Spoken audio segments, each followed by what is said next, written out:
welcome to my channel. My name's Olan and this is The Worship Cafe. Now this channel is designed to help singer-songwriters, boarding worship leaders, and anybody who's in the creative space. If this describes you, stay tuned and I know this is going to help you. I'll see you on the inside. Today, I just want to share my top 5 tips with worship leaders. So if you're out there, you're a budding worship leader, you're just starting out, or you've been doing this for a while and you're thinking, what more is there? You want to explore ways that you can improve. And this is just 5 tips that come, to my mind. So many videos have been done, which I know I love what they've done. I just want to add my own 5 tips to this and I hope it helps someone. So tip 1, grow your worship miles. Now, everyone knows that even pilots, say take plane pilots, have to fly about 1,500 hours of flights before they are granted permission to fly, solo. And in every profession, we grow, things get better over time. With the miles, sort of things get better with the miles. Like our worship experience gets better, we improve. And I'm not saying look for opportunities to lead everywhere on the big stage. No, I'm saying do this and practice it away from the stage, hidden away from human eyes, in your secret place. Grow your miles. We find, and this is like I'm no different. Like sometimes worship leaders want to improve, but we want to improve on the stage. We want to improve where the lights are perfect, where the band is perfect, where everything is in sync and the images look beautiful. But the real growth should happen away from sight, hidden away where it's just you and God, who is the subject of our worship. He's the one that our worship belongs to anyway. And it's a rare privilege to be given that title to lead, but you should learn to grow your miles. By that I mean spend time in worship and devotion. Make the mistakes there. Sing on key, sing off key, sing on the beat, sing off the beat. But the more you do it, the better you will become. Trust me, some things get better with the miles, and worship leading is a classic example. So this brings me to my point number 2. Come worshiping. Now this gets overlooked so many times. Sometimes we want to get on stage and then begin to worship. No, it says come worshiping.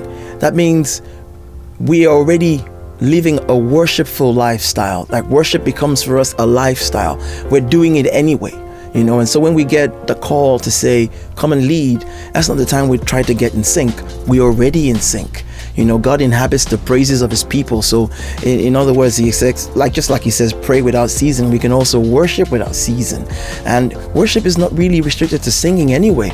It's the reverberation of our hearts. It's the meditation. It's the focus of our living. All of our being can give worship, whether we're at our desks working or at our daytime job doing anything. So let's come worshiping. Let's not get there and then try to warm up into the worship thing. It should be a lifestyle, okay? When somebody asks you, what's your name? You don't go alphabets, A, B, C, D, O, Fred. No, you just say your name. Why? Because you've done it so many times, you don't even have to think about it. It's like walking, it's like reading, it's like talking. We've done these things so many times, but we were never born by default doing it. Babies don't have speech when they're born. They've got a language that's not English, or it's not whatever dialect they speak. Learning to walk, they have to do it in the first few months or before they turn 1. So they learn these things over time. You and I have learned these things from repetitiveness, from repeating these things. So you and I need to also do this, if we intend to grow spiritually and grow in our worship ability. My third point is grow in your relationship with God and with the team of people around you. Growing your relationship with God and with the team of people around you. Now I know a lot of spiritual worship leaders who are just one directional. As long as they're fine with God, they don't care about whatever happens horizontally. But that shouldn't be the way we operate. We're relational beings, and yes, God could be happy with us, but he also wants us to be at peace with everyone that we meet. Follow peace with all men and holiness, without which no man can see God. So, how you relate with your team members is a reflection of how you're going to relate with God. And you have to take the time to grow spiritually and be an encourager to help them grow as well. Find out about how they're doing in their spiritual walk. And I know this is something that I even have to do a lot more of, because we're all growing. It's a journey. But I think that a good team, a good worship team, is teamwork. It's great to hear one guy on his guitar leading worship, but if he has to do that every service, 3 times a week for 365, 52 weeks a year or 365 days in a year, he's going to burn out, but it gets better when, there's a team around him, not just the guitarist, a pianist, a keyboard player, a drummer, another guitarist, vocalists, people to help carry the work. It becomes a lot easier, for that worship leader when there's a team around him. And so one aspect of this is you learning to grow spiritually, because if we don't know who the God that we're trying to worship, it becomes cliche what we're doing. We might as well just be singing in a circular concert, because there is a spiritual element to what we're doing. Worship, it's like singing songs is great, but there's a reason why we're singing the songs, and there's a who we are singing these songs to. And we as worship leaders, need to know this God. We need to know him more so that we can lead other people to where we are taking them. And that leads me to my 4th point, prayer. Now, prayer is the key that unlocks doors. Prayer also helps humble us, because for you to pray, you must believe that he is and that he is a rewarder of them who diligently seek him. You must also believe that you don't have all the answers, and that your prayer is an open, you're openly admitting that you're giving way to the God who can do all things. So in my own strength, I can't lead these people, but when I'm surrendered to you, I know that you can use me for your glory, and it's all about his glory anyway.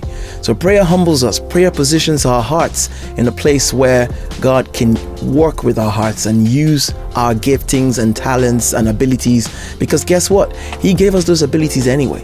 And prayer is a place where we cultivate real spirituality, real spiritual growth. The prayer and the study of the word, they go hand in hand. When we know more about God and we commune with him, it becomes easy when we're standing in front of people to hear what he's stirring our hearts to say or stirring our hearts to sing. And it just makes the journey a lot easier when we learn to pray. You just surrender all and ask God to do what he has determined to do, because it's all about him. And that brings me to my 5th and final point. The 5th tip and final tip is be bold.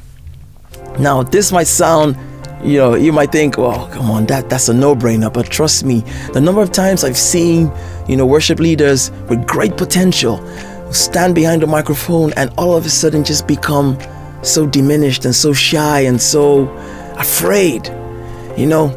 I've been there. I know what it feels like. The first time I sang to more than 10 people, it felt like, oh my God. And then to 500 people, it's like, oh my God, I can't do this. And then as the number gets bigger, you feel that need, you feel that adrenaline rush, like, oh my God, we're going to do this now. Are we going up? Help me, Lord. It's normal. And I even take those, those feelings of insecurity and make them into prayer notes, prayer opportunities. If this thing pushes me to pray, all the better, because when I pray, I get a sense of calmness, a renewed assurance that he's with me, that he hears it. It's his praise I'm going to sing anyway. And so when you get there, be bold, because guess what? All of the people that are in the congregation and the platform, no matter how many they are, they're also waiting in an expectation of what you're going to say, because they believe that you're part of God's family, just like they are part of God's family, and God's people are good anyway. They're not going to boo you off the stage. No, for the most part, church, and church-like gatherings are a very, safe place to explore. So even if you make a mistake, it's not a concert. Nobody's going to strike you off. Even the man upstairs, God Almighty, is not going to thunder down because you sang the wrong note. You're his son, okay? You're his daughter, and he's going to look after you. And he's pleased about you anyway, standing there and doing this, because you could be singing elsewhere, you could be doing a host of other things, but you've chosen to surrender and to get in line with what he's hoping and trying to do with you and through your life. So be bold, seize the opportunity. You know, when you feel afraid, it's fine, it's human. Fear is a human emotion. It's a normal response when you feel like you're out of your depth. And you know, it just reminds you that you're human. And despite your fears though, I need you to be bold. So the next time you get up there, you've done all the 4 steps, you get there, remember to be bold and then smile. All right, don't go up there being bold as a warrior. Smile, enjoy the journey. You're taking people on a journey. You don't want to frighten them or scare them away. You don't want to look like you just wrestled a lion. You just want to be there enjoying the moment and creating something that they can be part of. I've been Olan. This has been the Worship Cafe. If you like this, please leave me a comment. I'd like to know what you think. Things that I've missed and I can also use. I'm on the journey as well, and I hope to get better as I go. Please also click the subscribe button, and I'll see you on the other side. God bless you.